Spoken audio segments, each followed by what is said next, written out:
अहले इस्लाम को अवामी न्यूज़ HD की जानिब से ईद उल अज़हा मुबारक हो।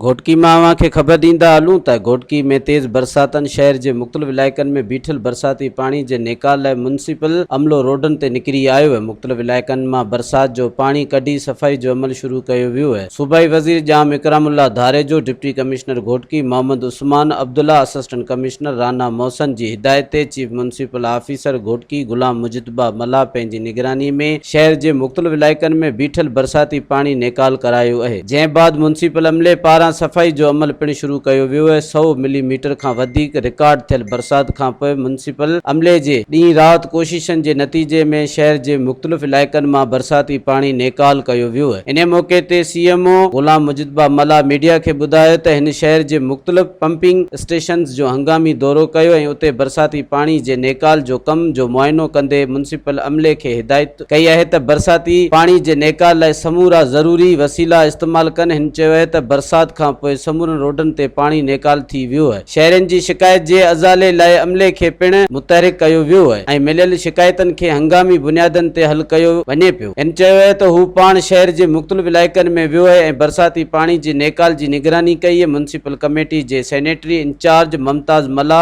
ऐं अमलो राति देर ताईं बरसाती पाणी जे निकाल कंदा रहिया आहिनि, जंहिं सां शहर जा रोड ऐं रस्ता साफ़ सुथरा थी विया आहिनि। हिन चयो त म्युनिसिपल जो अमलो कंहिं बि हंगामी सूरत हाल खे मुंहुं ॾियण लाइ तयारु आहे। अमलो शहरनि जी ख़िदमत लाइ ॾींहुं राति कमु करे रहियो आहे। मज़ीद ख़बरनि ऐं तफ़सीलात लाइ विज़िट कयो असांजी वेबसाइट www.awamiNewsHD.com ऐं ॾिसंदा रहो अवामी न्यूज़ HD।